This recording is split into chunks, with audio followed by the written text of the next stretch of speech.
क्या 150 साल तक जीने वाला है इंसान? पुतिन जिनपिंग के बातचीत की क्लिप वायरल हो रही है। कौन से तरीके और क्या ये बात हुई है वो आपको इस वीडियो में बताएंगे। नमस्कार, मैं हूं आपके साथ आयुषी गुप्ता। अब तक दुनिया में सबसे लंबी आयु तक जीने का रिकॉर्ड एक फ्रांसीसी महिला जीन कैलमेंट के नाम दर्ज है, जिनकी मृत्यु 1997 में हुई थी। उनकी उम्र 122 साल 164 दिन थी। क्या आगे चल करके इंसान 150 साल तक भी जी सकता है?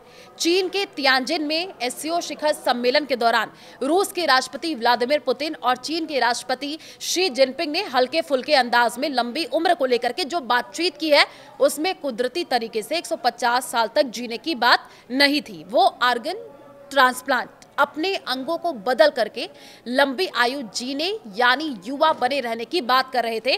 और ये बातें बहुत फैली भी थी और लोग ये कयास लगा रहे थे कि आने वाले दिनों में क्या कोई ऐसी मेडिसिन बनने वाली है। तो बातें क्या कुछ हुई वो आपको बताएं व्लादिमीर पुतिन।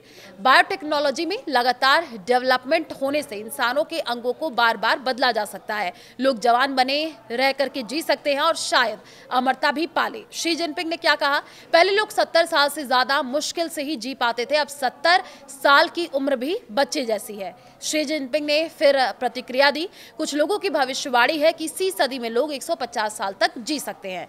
लेकिन अब दो बड़े सवाल हैं। कोई ऑर्गन ट्रांसप्लांट के बाद 150 साल तक जी सकता है? ऑर्गन ट्रांसप्लांट की पूरी प्रक्रिया बेहद जटिल है। सबसे पहले डोनर खोजना होता है। अमूमन वो बेहद करीबी संबंधी हो या किसी की मृत्यु हो चुकी हो। अगर संबंधी होता है तो भी 100% स्वीकार हो जाए, ये जरूरी नहीं है। आजकल देखिए, किडनी, लिवर, हार्ट सबसे ज्यादा बदले जाते हैं। ये अंग जब किसी शरीर में लगाए जाते हैं तो शरीर आसानी से स्वीकार नहीं करता है। उस अंग के खिलाफ ही जो है शरीर एंटीबॉडीज, शरीर के सैनिक यानी WBC तैयार करने लगता है। तब उस ऑर्गन के फेल होने की आशंका बढ़ जाती है। इससे बचने के लिए मरीज को इम्यूनो सप्रेसेंट दवाएं देनी पड़ती है, यानी इम्यूनिटी को दबाने वाली दवा। इसका नुकसान उस शख्स की इम्यूनिटी को होता है। सर्दी जैसी छोटी बीमारी से भी नहीं लड़ पाता, तब पावरफुल एंटीबायोटिक दवाएं लेनी पड़ जाती हैं। इसलिए ट्रांसप्लांट करवा करके इतने लंबे समय तक जिंदा रहना तो फिलहाल मुमकिन नहीं लगता। क्या बायोटेक्नोलॉजी और ऑर्गन ट्रांसप्लांट की मदद से इंसान अमर हो सकता है?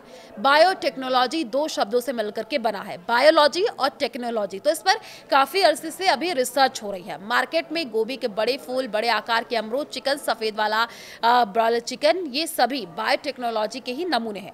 इंसानों में होने वाली कुछ बीमारियों से लड़ने में भी बायोटेक ने अहम भूमिका निभाई है। कुछ दवाओं का उत्पादन हुआ है।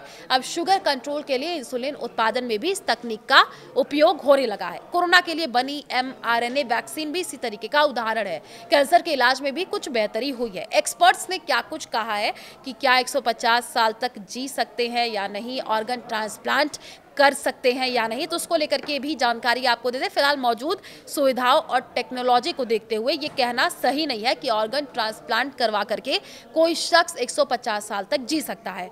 लेकिन जब बात बायोटेक्नोलॉजी की मदद से लंबी उम्र पाने की हो तो ये मुश्किल तो है, पर नामुमकिन नहीं है। चाहे स्टेम सेल थेरेपी हो या फिर जेनेटिक इंजीनियरिंग के दूसरे तरीके, आने वाले वक्त में 150 बरस तक पहुंचना दूर की कौड़ी नहीं होगी। हालांकि ये ह्यूमन एथिक्स के भी खिलाफ होगा, ये कहा है डॉक्टर प्रवीर कुमार, जो कि प्रोफेसर हैं बायोटेक्नोलॉजी DTU के।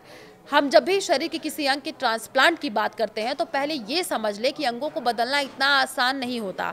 किसी दूसरे के शरीर के अंग को स्वीकार करना हमारे शरीर के लिए आसान नहीं है और इसके लिए कई बड़ी सर्जरी से गुजरना पड़ता है। शरीर में बहुत चीरफाड़ होती है और ये कह सकते हैं कि ऑर्गन ट्रांसप्लांट से अमरता पाने की तो छोड़ दे, बहुत ज़्यादा लंबी आयु पाना भी आसान नहीं है। ये कहा गया है डॉक्टर अमितेश कुमार की तरफ से।